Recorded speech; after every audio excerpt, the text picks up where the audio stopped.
My name is Athena Sinclair. I'm 34. 3 months ago, I flew 18 hours to attend my sister's wedding. When I arrived at the venue, my own parents blocked the entrance and told me to leave. Only family is allowed, my mom said. You weren't invited. I stood there in the dress I'd picked out 2 months earlier, holding the gift I'd wrapped the night before on my hotel bed, and watched my mother's face show nothing. No guilt, no hesitation. Just a door closing. I'd signed every vendor contract for that wedding, every single one. My name, my credit card. I'd paid the deposit months ago and never thought twice about it. 3 days later, she called. Not to apologize. She called about a bill.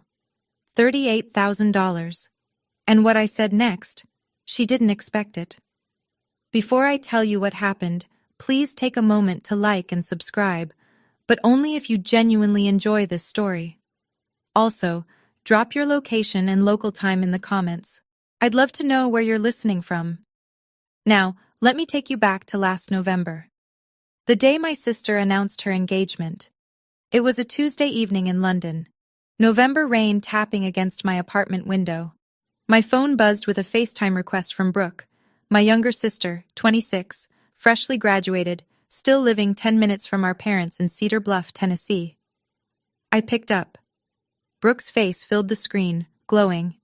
Behind her, I could see our mother Diane arranging something on the kitchen counter. "I'm engaged!" Brooke squealed, flashing a ring. "Garrett proposed last night at the vineyard. It was perfect." I felt genuine happiness swell in my chest. "Brooke, that's amazing. Congratulations." "Thanks. Garrett's family is so excited. The Caldwells already offered their barn venue. Can you believe it?" I knew the Caldwells. Everybody in Cedar Bluff did. They owned the largest auto dealership chain in 3 counties. Garrett Caldwell was the youngest son, polite, handsome, came from real money. "Mom, say hi to Athena," Brooke said, tilting the phone. Diane leaned into frame. She smiled, but it didn't quite reach her eyes. "Hi, honey. Exciting news, right?" "It really is," I said. "I'll start looking at flights. When's the date?" A pause. Diane glanced at Brooke, then back at me. "Oh, don't go spending a fortune on a plane ticket. It's just a small wedding." "Mom, it's Brooke's wedding. I'm coming." "Well, we'll see." Diane straightened up. "Anyway, we've got a lot of planning to do. I'll let Brooke fill you in." She disappeared from the frame. Brooke chatted for another 10 minutes about flowers and color palettes. I listened and smiled and made notes, but something sat heavy in my stomach. That was the first time in 2 years I had a reason to go home. I should have paid more attention to how hard my mother was trying to keep me from it. 2 weeks later, Diane called. Not Brooke. Diane. On a Wednesday afternoon, which meant it was morning in Tennessee, and she'd been thinking about this since she woke up. "Athena, I need to talk to you about something practical." "Okay." "The venue requires a credit card on file to hold the reservation. Your father and I, well, you know our credit isn't great after the refinance, and Brooke just graduated. She doesn't have the history." I leaned back in my desk chair. I already knew where this was going. "The caterer needs the same thing," she continued, "and the florist, and the photographer. It's 4 contracts total. We just need someone with good credit to sign. You'd be doing your sister a huge favor." "How much are we talking?" "Total comes to about $41,000, but you'd only put down $3,500 as a deposit. The rest gets charged after the event." $41,000. Under my name. "Mom, that's a lot of money." "It's not your money, Athena. It's just your name on the paperwork. We'll handle the payments after. I promise I'll make sure it all gets sorted." I'd heard that promise before. When I was 22, I co-signed a car loan for my father. Took me 3 years to untangle that from my credit report. When I was 28, I wired Diane $4,000 for a plumbing emergency that turned out to be Brooke's semester tuition.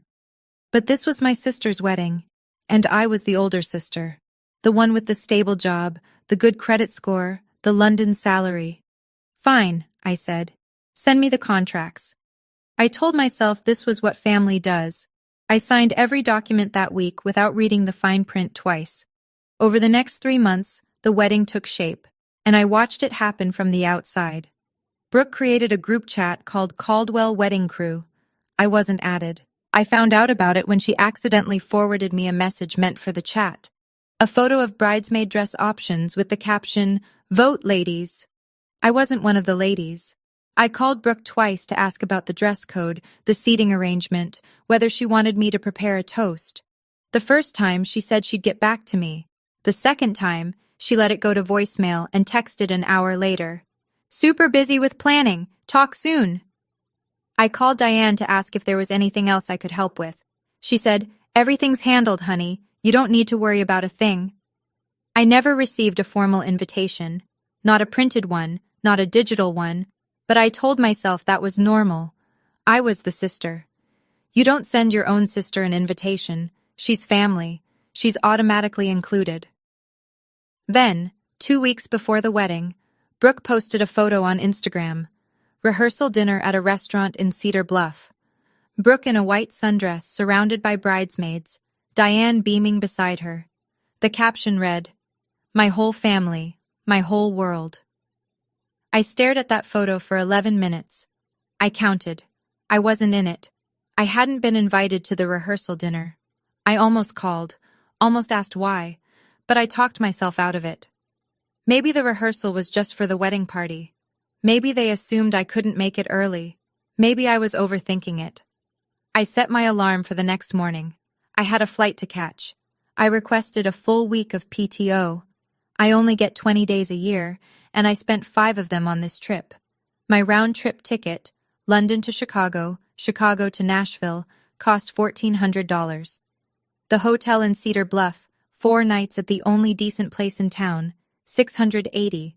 Brooke's wedding gift, a premium knife set she'd mentioned wanting during a random FaceTime months ago, $720. Total out of pocket before I even touched Tennessee soil, $2,800. On the first leg of the flight, somewhere over the Atlantic, I pulled out my phone and opened the Notes app. I'd been drafting a toast for weeks. Nothing too long, maybe 2 minutes. I wanted to tell the story of how Brooke used to make me play wedding with her stuffed animals when she was 5. How she'd always assign me the role of the priest, never the bride. I thought it was funny. I thought people would laugh. I practiced it twice with my headphones in, whispering into my scarf so the man in 14C wouldn't think I'd lost my mind. When we landed in Chicago for the layover, I texted Diane. "Just landed in Chicago, 1 more flight, can't wait to see everyone." No response for 40 minutes. Then, just before boarding the Nashville connection, "Okay, busy, see you tomorrow." 5 words, no exclamation point, no safe travels, no we're excited. I stared at the text while the gate agent called my boarding group. I almost screenshot it and sent it to my friend Leah in London with the caption, "Is this weird or am I crazy?" But I didn't. I put my phone away, boarded the plane, and told myself everything would be fine once I got there. 18 hours of travel, 5 words back. I checked into the Magnolia Inn at 9:30 on a Friday night. The woman at the front desk smiled and asked if I was in town for the Caldwell Sinclair wedding. Apparently, the whole town knew about it. I said yes. She said, "How lovely, you must be a friend of the family." I said, "Something like that." The room was small but clean. I hung my dress in the closet, a deep navy number I'd found at a boutique in Covent Garden. I set the wrapped knife set on the desk, propped my phone against the lamp, and called Brooke. It rang 4 times and went to voicemail. I texted Diane. "Checked in. What time should I arrive at the venue tomorrow?" 1 hour later. "Ceremony 2 p.m. That was it. No, come early. No, let's grab breakfast first. No, your father wants to see you." I sat on the edge of the bed and looked at myself in the mirror across the room. I'd flown 18 hours. I'd spent nearly $3,000. I'd signed $41,000 in contracts. And my mother couldn't give me more than 2 words and a time. The last time I'd been in Tennessee was 2 years ago, for my grandmother's funeral. Diane barely spoke to me then either. She spent the entire service whispering to Brooke and greeting neighbors. At the reception afterward, someone asked Diane how many children she had. She said, "Just the one, Brooke." I was standing 6 feet away, holding a plate of potato salad. I ironed my dress that night like I was preparing for a job interview, which, in a way, I was. I was auditioning to be part of my own family. I set the alarm for 8 and turned off the light. I couldn't sleep. The Magnolia Inn had thin walls, and the couple next door was watching a game show at full volume. But it wasn't the noise keeping me awake, it was the math. $2,800 for this trip. $38,000 still pending on my credit card. 6 years of sending money home every time Diane called with a new crisis. The water heater, Brooke's car insurance, the property tax shortfall. I never added it all up. I was afraid to. But lying there in the dark, I did something worse. I added up the other thing. The calls that never came. The birthdays where Diane texted HBD at 11 p.m. or forgot entirely. The Christmas I tried to FaceTime and no one picked up because they were at the Hendersons' holiday party and hadn't mentioned it. The graduation photos on Diane's mantle. 3 of Brooke, 0 of me. If I kept going like this, kept paying and showing up and pretending the silence didn't sting, what would I lose? Not money. I'd lose myself. I'd become the woman who buys her own seat at Thanksgiving and still gets placed at the kids' table. The woman who writes checks and gets footnotes. But tonight, I chose to believe. One more time. Maybe tomorrow would be different. Maybe Diane was just stressed about the wedding. Maybe Brooke was overwhelmed with last-minute details. Maybe when I walked in tomorrow, my mother would hug me and say, "I'm so glad you're here." Maybe. I set my alarm and told myself, this is the last time I'll show up hoping for something they've never once offered freely. Tomorrow, I'd find out whether hope was enough. I closed my eyes. Sleep came slow and thin. Saturday, 1:45 in the afternoon. Meadow Creek Barn sat on 12 acres of rolling pasture just outside Cedar Bluff. White fences, fairy lights strung between the oak trees. A gravel path lined with mason jars and wildflowers leading to the entrance. It looked like a magazine spread. I parked my rental car at the far end of the lot. 30 or 40 vehicles were already there. Pickup trucks, sedans, a few luxury SUVs that screamed Caldwell money. Guests drifted toward the barn in clusters, clutching programs and adjusting hats. I smoothed my dress, picked up the gift box, and walked toward the entrance. My heels sank slightly into the gravel. The air smelled like fresh-cut grass and barbecue smoke from somewhere behind the barn. I spotted my father first. Frank stood near the barn's double doors in a rented suit that didn't quite fit his shoulders. He was shaking hands with an older man I didn't recognize, probably someone from the Caldwell side. When Frank looked up and saw me, his face changed. The polite smile dropped.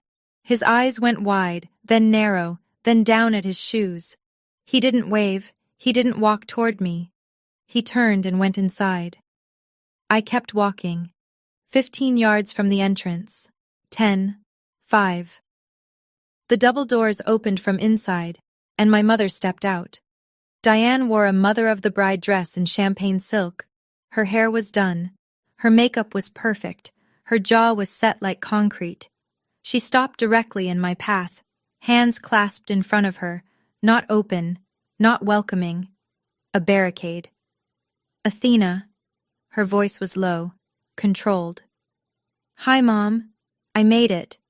She didn't hug me. She didn't step aside. "What are you doing here?" "I'm here for Brooke's wedding, Mom." "You need to leave. Now." The words landed like a slap. I blinked. The gift box suddenly felt very heavy in my hands. "What? I flew 18 hours? Lower your voice." Her eyes flicked to the guests passing behind me. "People are watching." "Mom, I'm your daughter."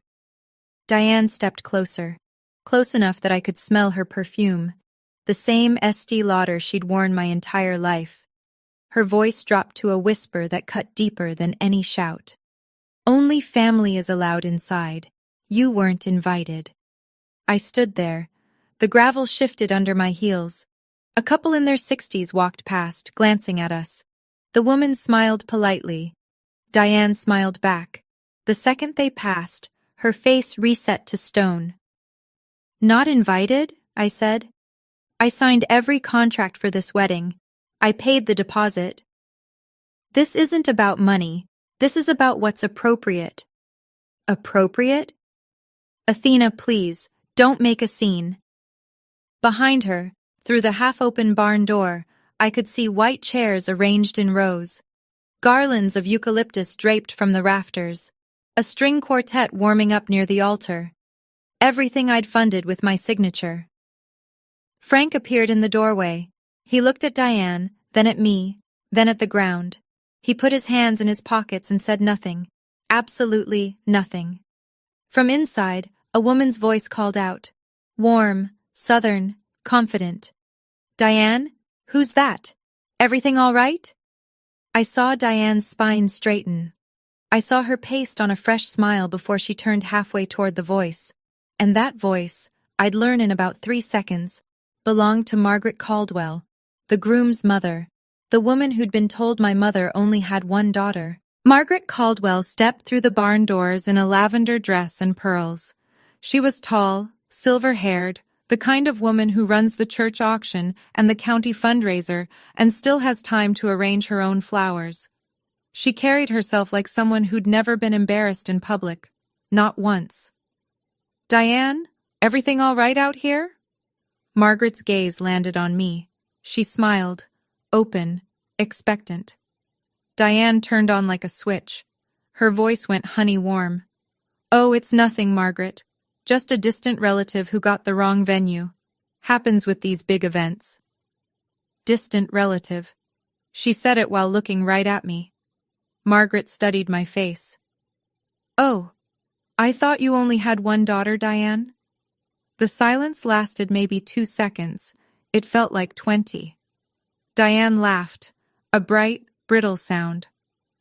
I do. This is a cousin, from out of town. She's just confused about the schedule. Margaret nodded slowly, glanced at me one more time, then touched Diane's arm. Well, tell her the ceremony starts in 10 minutes. We should head in. Margaret went back inside. The barn doors swung gently behind her. I looked at my mother. She looked at me. In her eyes there was no guilt, no shame, no flicker of, I'm sorry, I had no choice. Just fear. Raw, cornered animal fear, the kind that comes when a lie you've been feeding for months is about to choke you. A cousin, I said. Athena, please. You told them you only have one daughter. It's complicated. You wouldn't understand. How long? How long have you been telling people I don't exist? She didn't answer. She glanced toward the parking lot, willing me to disappear. That was when I understood. She didn't forget to invite me. She erased me. And she'd been doing it for years. Every muscle in my body wanted to walk through those doors, to stand in the middle of that ceremony and say, loud enough for Margaret and Garrett and every guest in the barn to hear, my name is Athena Sinclair. I am Diane's eldest daughter, and I paid for every flower, every plate, and every note that string quartet is playing. I didn't. I looked at the barn, the fairy lights, the garlands, the soft golden glow through the windows. I looked at my mother, still standing in my path like a sentry. I looked at my father's shadow just inside the doorway, shoulders hunched, hands still in his pockets. And I made a decision. I crouched down and set the gift box on the stone step. Gently, like it mattered. Keep the gift, I said. It's for Brooke. Diane's shoulders dropped half an inch. Relief. She thought it was over. Thank you, Athena. This is really for the... Don't. I held up one hand. Don't explain. Don't justify. I heard you. I heard every word. I turned and walked back down the gravel path, past the mason jars, past the couples still arriving, holding hands, laughing about the heat, past my rental car, and then to it. I opened the door, sat down, closed it. Then I cried. Not the loud kind. The quiet kind. The kind where your chest shakes but your mouth stays shut, because even alone in a parking lot, you've been trained not to make a scene. I sat there for maybe 10 minutes. Through the open windows, I heard the string quartet begin Pachelbel's canon. The ceremony was starting. I started the engine and pulled out of the lot. In the rearview mirror, Meadow Creek Barn shrank to a speck of light. I didn't slam a single door. I didn't raise my voice once. I just left. And for the first time, leaving felt like the strongest thing I'd ever done. Now, I know a lot of you are thinking, Athena, why didn't you just say it? Right there in front of everyone? Trust me, I asked myself that the entire drive back to the hotel. But let me ask you something. If your mother looked you dead in the eye and called you a cousin in front of a stranger, what would you do? Drop your answer in the comments. And if this story is hitting close to something real for you, hit that like button. It helps more than you know. Now, back to the story. I drove back to the Magnolia Inn on autopilot. The roads were empty. Everyone in Cedar Bluff was at the wedding, apparently. Inside my room, I kicked off my heels and sat on the bed, still in my dress, mascara smudged, hands shaking. The toast I'd written was still open in my notes app. I closed it without reading it. Then I opened my laptop. 4 emails sat in my inbox from the past 2 weeks. Confirmations from vendors, addressed to me as the contract holder. I'd skimmed them when they arrived. Now I read every word. Meadow Creek Barn, contract holder, Athena Sinclair. Deposit paid, $1,200. Remaining balance, $14,800. Due within 5 business days, post-event. Southern Comfort Catering. Contract holder, Athena Sinclair. Deposit paid, $900. Remaining balance, $12,600. Due within 5 business days post-event. Bluebonnet Floral Design. Contract holder, Athena Sinclair. Deposit paid, $800. Remaining balance, $6,200. Whitaker Photography. Contract holder, Athena Sinclair. Deposit paid, $600. Remaining balance, $4,400. I scrolled through each one. My name, my card number, my signature, scanned and attached in PDF. Every single contract structured the same way. Deposit up front, balance due after the event. Total deposits already paid, $3,500, gone. Total outstanding balance, $38,000. I closed the laptop, sat still. The barn was probably mid-reception by now. Toasts being made, Diane hugging Brooke, Garrett spinning his bride on the dance floor, the Caldwells clinking glasses with their new in-laws. All of it happening under contracts signed by someone they'd just called a cousin. I didn't make any calls that night. I didn't fire off any emails. I just sat on that hotel bed and let the numbers repeat in my head. $38,000. My name. Their party. My phone rang at 9:47 that night. The caller ID read, Aunt Ruth. Ruth Mercer, my mother's older sister. 62, retired school principal. The kind of woman who says exactly what she thinks and has never once apologized for it. Diane called her difficult. Everyone else called her honest. Athena, where are you? I didn't see you at the wedding. I was there, Aunt Ruth. I just didn't make it inside. What do you mean you didn't make it inside? I told her. All of it. The blocked entrance. The whisper. Only family. The word cousin. Margaret Caldwell's question. Diane's answer. Silence on the line. A long one. I could hear Ruth breathing, slow, deliberate, the way she does when she's deciding exactly how angry to be. She told them you don't exist? Ruth's voice was flat, controlled, like a pot about to boil. She said she only has one daughter. Lord have mercy. A pause. Athena, listen to me. At the reception tonight, your mother stood up during the toast and said, and I'm quoting her, our little family, Frank, myself, and our Brooke. She introduced the Sinclairs like that. I sat there and thought it was strange. I almost said something. I wish I had. It's not your fault, Aunt Ruth. No, it's not. It's Diane's. And she's going to hear about it. Another pause, sharper now. Athena, those vendor contracts, the ones for the wedding, whose name are they under? Mine. All of them? All of them. Ruth went quiet again. When she spoke, her voice had shifted, still angry, but with a thread of something harder underneath, something strategic. Then you listen to me, honey. Your mama told a room full of people you don't exist. You don't owe that room a single cent. Sunday morning. I woke to a notification from Instagram. Brooke had posted a carousel of wedding photos, 14 images. The first was the two of them at the altar, Brooke in lace, Garrett in a charcoal suit, the barn glowing gold behind them. The second was the family portrait, Frank, Diane, Brooke, Garrett, Margaret, and Richard Caldwell. 6 people. 2 families joined. 1 family short a daughter. The caption, surrounded by everyone who matters, #Caldwell forever. I read it 3 times. Then I opened my email. The venue's invoice had come in overnight. Automated, cheerful, with a little barn logo in the header. Thank you for choosing Meadow Creek Barn. Your remaining balance of $14,800 is due by Thursday, March 6th. Below it, invoices from the caterer, the florist, the photographer, all time-stamped Saturday evening, all addressed to Athena Sinclair, all with 5-day deadlines. $38,000, due Thursday. I looked at the Instagram post again.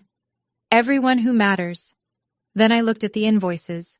Something shifted. Not a snap. Not a sudden rage or a dramatic decision. It was quieter than that. Like a lock turning. Like a door that had been stuck for years finally clicking open. I wasn't angry. Not yet. Anger would come later. In waves. In the middle of the night. In the shower. During meetings I couldn't focus on. Right now, in that hotel room on a Sunday morning in Cedar Bluff, Tennessee, I felt something simpler. Clarity. I was the only person who paid for this wedding. I was the only person not in those photos, and I was the only person receiving invoices for a party I'd been thrown out of. Something had to give, and it wasn't going to be me. Not this time. Sunday afternoon. My phone buzzed with a voicemail from Brooke. Not a call. She didn't try to actually talk to me. She just left a message like she was checking off a task. I pressed play. Hey, Athena! So the wedding was amazing, like literally perfect. The barn looked incredible, and Garrett's family was so sweet.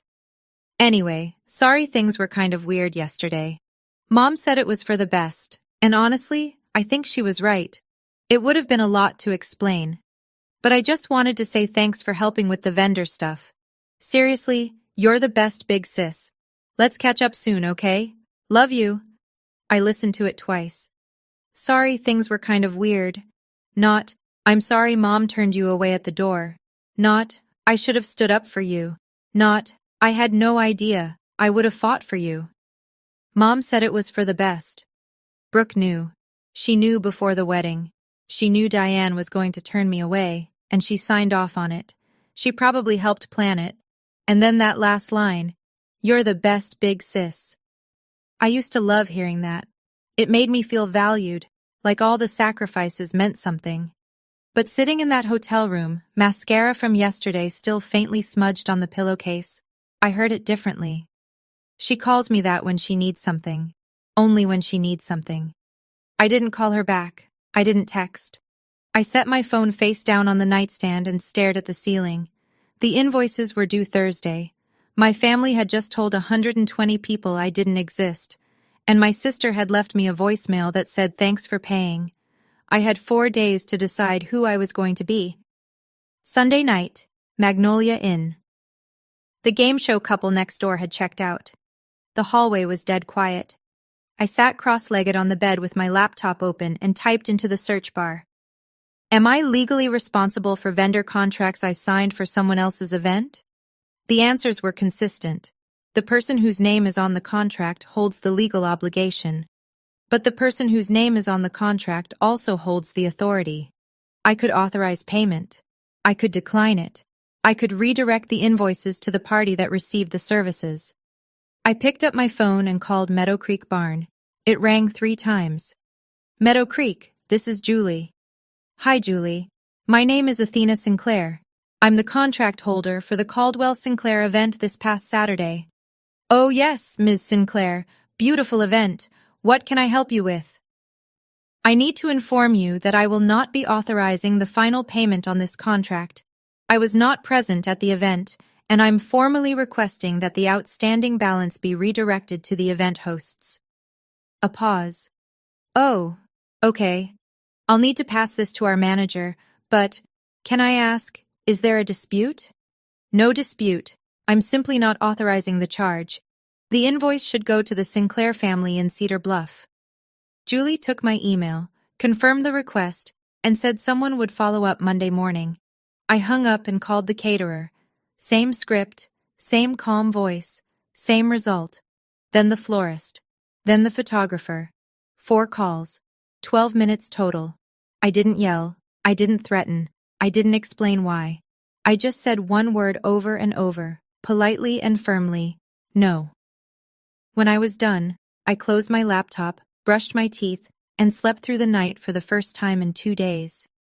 Monday morning. I changed my flight. Instead of staying through Wednesday like I'd planned, I booked the first available seat back to London.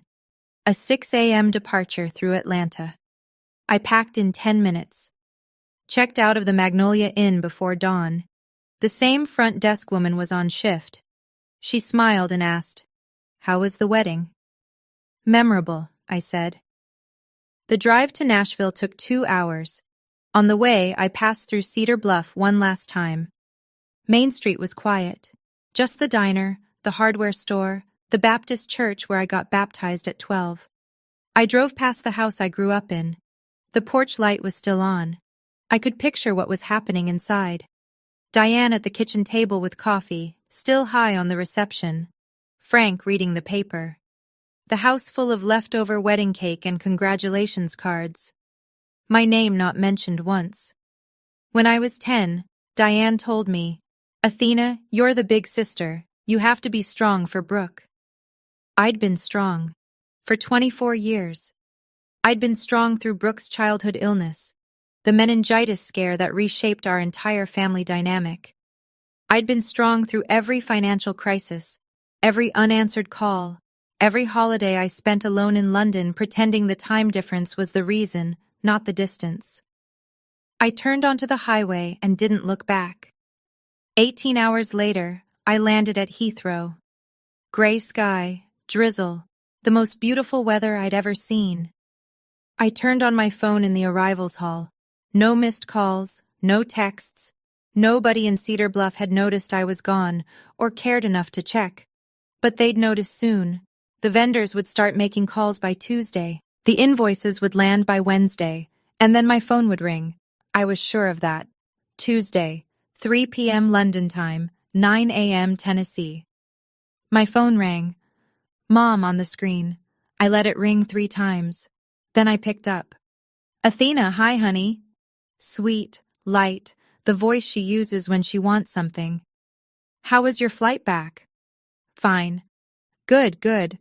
Listen, I just got the strangest call from the venue. They said you removed your payment authorization? The bill is $38,000. How do we handle this?" "We don't handle it, Mom. You handle it." A beat of silence. "Excuse me?" "I removed my authorization because I'm not responsible for an event I wasn't invited to." "Athena, don't be dramatic. You know this was just a misunderstanding. We can talk about it." "You told Margaret Caldwell I was a distant relative. You told her you only have one daughter. That's not a misunderstanding, Mom. That's a choice." Longer silence now.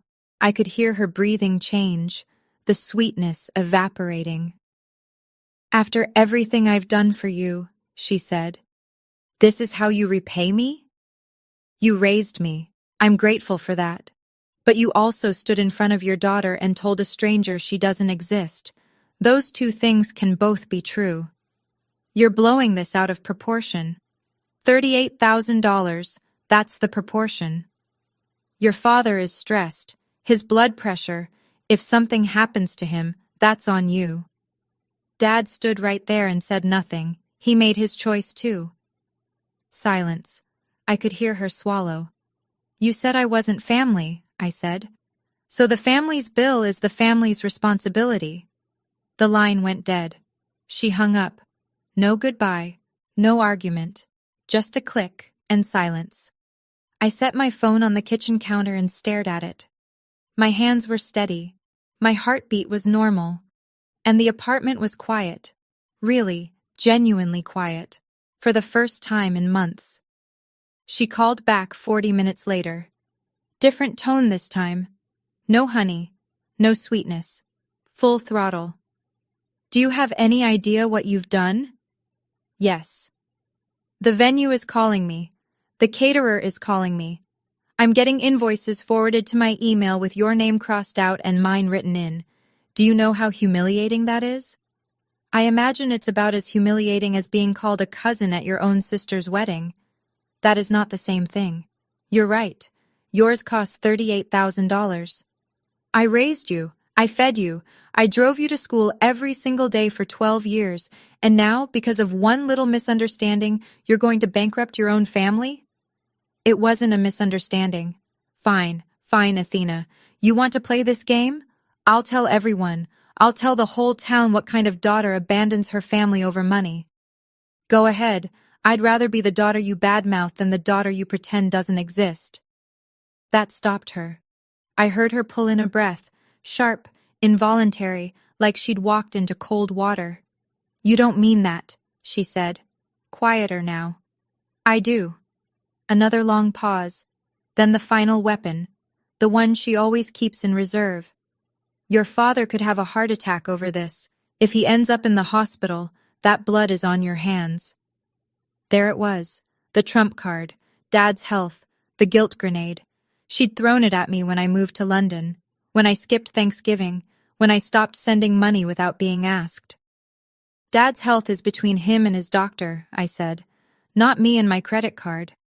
She hung up again. This time, I didn't stare at the phone. I put the kettle on and made a cup of tea. By Wednesday, Diane had activated what I call the family phone tree. Every branch, every twig. Brooke called first, crying, the big, messy, theatrical kind she's perfected since childhood. Athena, please. Garrett and I just got married. We don't have $38,000. If you don't pay, we have to. We're starting our lives together and you're ruining it. Brooke, did you know Mom told the Caldwells I don't exist? A sniffle. A pause. I mean, she said it would be easier that way. With the Caldwells, you know, they're traditional, and having a daughter overseas who's not married and easier. It wasn't personal, Athena. It was just simpler. You knew before the wedding. I didn't think they'd actually turn you away. But you didn't stop them. Silence. More sniffling. Then, can we please just focus on the bill? Garrett's parents are asking questions. Then maybe it's time someone gave them honest answers. She hung up. Frank called that afternoon. My father almost never calls. He emails once in a while, short, factual messages about weather or football scores. Hearing his voice on the phone felt strange, like picking up an old tool you'd forgotten you owned. Athena, your mother is very upset. I know. Can you be flexible on this? For the family? Dad, did you know she told people I'm not your daughter? A long exhale, the sound of a man who spent 35 years choosing the path of least resistance. That's not exactly what happened. Were you there when she called me a distant relative? Right in front of me? Nothing. Then, very quietly, a click. He hung up. Every single one of them hung up when the questions got real. I was starting to see a pattern, and it looked a lot like a family that preferred silence to truth. Aunt Ruth didn't wait for permission. She never has. Thursday morning, the same day the vendor invoices were due, Ruth picked up her phone and called Margaret Caldwell directly. She got the number from the wedding program she'd kept in her purse. Classic Ruth. I wasn't on the call. Ruth told me about it afterward, and she didn't spare details. Margaret, my name is Ruth Mercer. I'm Diane Sinclair's older sister. We met briefly at the reception. Oh yes, Ruth. Lovely to hear from you. I'm calling because there's something you need to know. Diane has 2 daughters. Not 1. 2. The older one is Athena. She's 34, lives in London, works in technology. She's the one who signed every vendor contract for that wedding. Every single one. And on Saturday, Diane stopped her at the door and told her to leave. Ruth said the silence on Margaret's end lasted a full 10 seconds. I beg your pardon? Margaret said. The woman Diane introduced as a distant relative, that was her firstborn daughter. Athena flew 18 hours to be there. She paid the deposit out of her own pocket. And Diane turned her away because she'd been telling your family the Sinclairs only had 1 child. Margaret's voice went cold.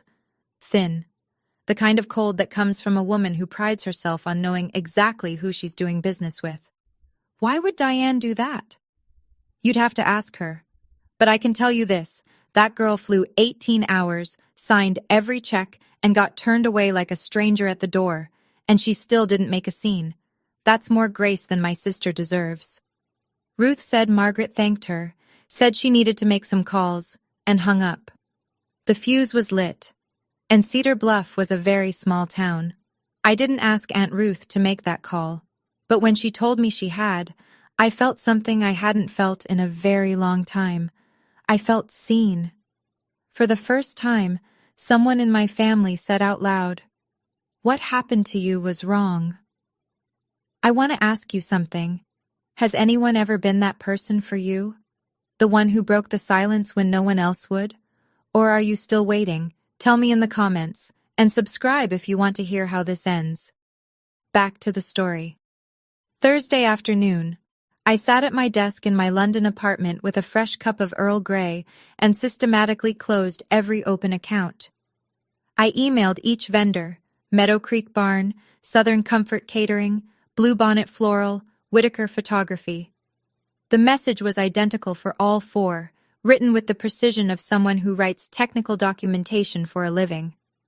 Dear vendor name, this email serves as formal notice that I, Athena Sinclair, the undersigned contract holder, do not authorize any further charges to my credit card on file. I am formally requesting that all outstanding invoices be redirected to the event organizers, the Sinclair family of Cedar Bluff, Tennessee. Please confirm receipt of this notice. Regards, Athena Sinclair. 4 emails, 4 confirmations within the hour. The vendors were polite, professional, and clearly not surprised. Julie from Meadow Creek even replied, "Understood, Ms. Sinclair. We've updated our records." I called my bank next, canceled the card linked to the contracts, ordered a replacement with a new number. $38,000 in outstanding charges would now route directly to the people who'd thrown the party. The deposits, $3,500, were gone. Paid months ago, non-refundable. I accepted that. Combined with my travel costs, the flights, the hotel, the gift, I was out $6,300. I sat with that number, $6,300. The price of learning that I was never going to be enough for them, that no amount of signing, paying, flying, or showing up would earn me a seat at a table they'd built without a chair for me. $6,300. Honestly, it was a bargain. I closed my laptop, rinsed my mug, and went for a walk along the Thames. The river was gray. The air was sharp, and I felt for the first time in years like I owed nothing to anyone. Friday morning, one last thing, I opened a new email. Recipients, Diane Sinclair, Frank Sinclair, Brooke Caldwell. I drafted it once, deleted it, drafted again, too emotional, deleted. Third attempt, clean, direct, no adjectives I didn't need. Diane, Frank, and Brooke, I have formally removed my payment authorization from all vendor contracts associated with Brooke's wedding. The outstanding balance of $38,000 has been redirected to you as the event hosts. I will not be discussing this further. I wish Brooke and Garrett a wonderful marriage. Going forward, please do not contact me regarding financial matters. If any of you want a relationship with me, it starts with honesty. not invoices. Athena. I read it 4 times, checked for typos, checked the tone, made sure there was nothing in it that could be called petty, vindictive, or cruel. There wasn't. It was a boundary, clean as a line on a map. I hit send. Then I closed the laptop, put on the kettle, and stood by the window. My apartment overlooks a small courtyard with a plane tree that drops its leaves all over the neighbor's bicycle. It's not much, but it's mine. I pay the rent. I chose the curtains. Nobody here has ever told me I don't belong. For months, maybe years, I'd been carrying a weight I couldn't name. The constant calculation. Am I doing enough? Am I giving enough? If I send more money, call more often, fly home one more time, will they finally see me? Standing in that kitchen, holding a cup of tea I made for myself in an apartment I earned with work I'm proud of, I felt the weight lift. I didn't write that email to hurt them. I wrote it so I'd stop hurting myself. Aunt Ruth kept me updated. She said she tried not to enjoy it, but she's a terrible liar. Margaret Caldwell called Diane the same afternoon Ruth dropped the truth. The conversation, relayed to Ruth by a mutual friend who happened to be at Margaret's house when the call was made, went about how you'd expect. You lied to us, Diane. Margaret's voice was steady, not loud. The Caldwells don't do loud. You told us you had one daughter. We welcomed your family into ours based on trust. That trust is broken. Diane tried to explain. It was a private family matter. Athena and I have been estranged. Estranged? Ruth says your daughter signed every contract for this wedding. That's not estranged. That's exploited. Margaret told Diane that the Caldwells would not be covering the $38,000. That's between you and your vendors. We didn't sign those contracts. Apparently, neither did you.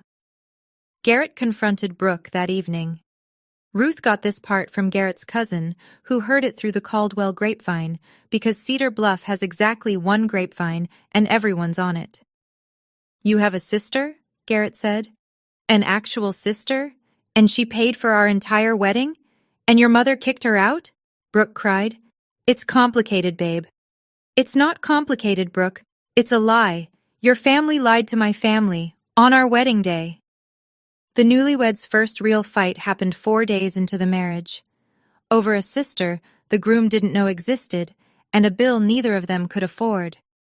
Brooke and Garrett would end up taking out a personal loan for the $38,000. The Caldwells helped co-sign, not out of generosity, but because their name was on the event and they didn't want the vendors coming after them. The fairy tale wedding now had a monthly payment attached to it. Cedar Bluff is the kind of town where everyone knows your business by Tuesday and has an opinion about it by Wednesday. By the following week, the story had made its way through the Baptist Church, the diner on Main Street, the PTA network, and the auto dealership waiting room. The details shifted slightly with each retelling, the way they always do. But the core stayed the same. Diane Sinclair hid her eldest daughter, turned her away at the wedding, and then sent her the bill. Bev Henderson, Diane's neighbor of 19 years, stopped her in the church parking lot after Sunday service. Diane, I had no idea you had 2 girls. How come I've never met your older daughter? Diane tried the script she'd been rehearsing. Athena lives overseas. We're not as close as I'd like. It's a painful subject. Bev nodded slowly. Ruth tells it a bit different. Diane stopped attending that church. She switched to the Methodist 1-2 towns over, where nobody knew the Sinclairs by name. Frank became quieter than usual, which is saying something. He stopped going to the hardware store on Saturdays, stopped sitting on the porch in the evenings. The few people who saw him said he looked like a man carrying something he couldn't put down. Diane blamed Ruth, called her one morning, voice shaking. You destroyed my family. Ruth's response, as she told me later, was brief. I didn't expose you, Diane. I just stopped covering for you. Diane hung up. Added Ruth to the list of family members she wasn't speaking to. That list was growing. And the thing Diane had spent years building, the image of a devoted mother with a perfect little family, was crumbling. Not because anyone attacked it. It crumbled because someone finally told the truth. 2 weeks after the wedding. A text from Brooke. long, rambling. I could almost hear her crying while typing it. Athena, I'm so sorry about everything. It all got out of control. I didn't know Mom was going to say those things to the Caldwells, I swear. Garrett is furious with me. His parents barely look at me. The loan payments start next month and we're already behind on the apartment deposit. I know this is a lot to ask, but could you maybe cover part of the balance? Even half? I'll pay you back. I promise. You're my sister and I love you and I just need help right now. I read it sitting at my desk during a lunch break. Read it again. Then a third time, looking for something specific. An apology for turning me away. An acknowledgement that she knew and didn't stop it. A single sentence that said, "What happened to you at the door was wrong." It wasn't there. The whole message was about Brooke's problems. Garrett's anger, the loan, the apartment, the Caldwell's cold shoulders. My pain wasn't mentioned once. It was a crisis update dressed up as an apology. She apologized for the mess, not for the wound. There's a difference. I typed my reply carefully. Brooke, I'm sorry you're dealing with this. I really am. But I can't help financially. The boundary I set isn't about money. It's about being treated like family. Real family, not the kind that gets erased when it's inconvenient. When you're ready to talk about that, and not invoices, I'm here. I hit send, put my phone in my desk drawer, went back to work. She didn't respond. Not that day, not that week. I wasn't surprised. She'd never known what to do with me when I wasn't giving her something. 1 month after the wedding, an email from Frank. My father doesn't email. He calls once in a blue moon, and when he does, he talks about the weather or the Titans' defensive line.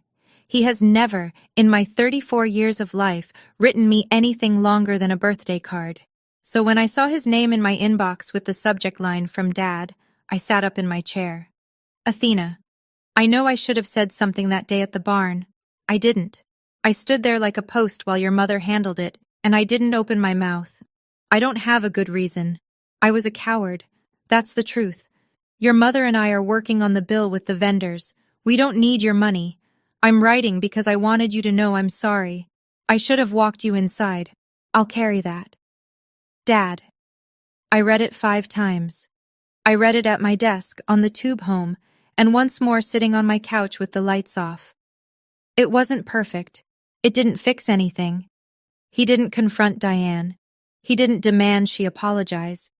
He didn't explain why he'd spent decades choosing peace over his own daughter. But it was honest. And it was the first honest thing anyone in my family had said to me since this started. I didn't reply right away. I needed time. A week later, I wrote back. Dad, thank you. That means more than you know. I'm not ready to come home or to pretend everything is fine. But I read your email, and I'll keep reading it. Athena. Short. Careful. Leaving the door open exactly 1 inch. Not wide enough to be walked through, but not locked. He didn't write back. I didn't expect him to, but he'd said it. And I'd heard it. 6 months have passed since that Saturday at Meadow Creek Barn. I got promoted. Senior software engineer at the fintech company I've been with for 4 years. My boss cited leadership under pressure in the review. She didn't know the half of it. I started seeing a therapist, not because of the wedding, because of the 34 years before it. We've been unpacking something she calls functional over-responsibility. The belief that if I perform well enough, sacrifice enough, carry enough, the people I love will finally see me. It's the engine that powered every check I wrote, every flight I booked, every time I said fine when I meant this hurts. I video call Aunt Ruth every other Sunday. She makes coffee, I make tea, and we talk for an hour about everything and nothing. She keeps me updated on Cedar Bluff, not to gossip, but so I'm not blindsided. Diane and Frank have paid off $12,000 of the 38. They used a chunk of their retirement savings. The rest is on the loan Brooke and Garrett took out. The monthly payments are a source of tension in the Caldwell-Sinclair household. Garrett's parents are civil but distant. Margaret still hasn't forgiven Diane. Brooke and Garrett are still married. Ruth says they're in counseling. She says Garrett's a decent man who's trying, but the foundation cracked on day 1, and cracks like that don't seal easily. Diane hasn't called me, hasn't emailed, hasn't sent so much as a text. Ruth says she refers to the situation as Athena's tantrum. I suppose that's easier than calling it what it is. I don't hate my mother. I've spent a lot of therapy hours making sure of that. But I've stopped pretending her version of love didn't hurt. It did. And pretending otherwise was killing me slowly, one signed contract at a time. I'm not telling you this story so you'll hate my mother. She's flawed. She's scared. She built an image of a perfect family because the real one felt like it wasn't enough. And somewhere along the way, I became the piece that didn't fit the frame. That's not an excuse. It's just what happened. And I think part of growing up is accepting that the people who raised you are also just people, stumbling through their own fears and failures. But I am telling you this story because maybe you're living a version of it. Maybe you're the one who flies 18 hours, literally or metaphorically, to show up for people who won't hold the door open for you. Maybe you're the one signing the contracts, covering the costs, absorbing the silence, and calling it love because you don't know what else to call it. I did that for a long time. I called it duty. I called it family. I called it being the bigger person. And every time I wrote a check or swallowed an insult or pretended the empty chair at the table didn't bother me, I lost a little piece of myself. A boundary isn't punishment. It's not revenge. It's not a weapon. A boundary is the moment you say, I'm worth more than this. And then you act like it. $38,000. That's what my freedom cost.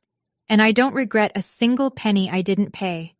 If you're the one who always pays, emotionally, financially, spiritually, for a seat at a table that was never built for you, maybe it's time to build your own table and sit at the head of it. I didn't lose my family that day at Meadow Creek Barn. I found myself, and honestly, she was worth the wait. Thank you for staying until the end of this one. It means a lot. I want to ask you, if you were me, would you have paid the $38,000, or would you have drawn the line? Drop pay or boundary in the comments. I'll be reading every single one.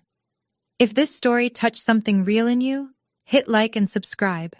I share stories like this every week, about family, about boundaries, about finding your voice when the people closest to you try to silence it. And if you want more, check the description for another story I think you'll connect with. I'll see you in the next one.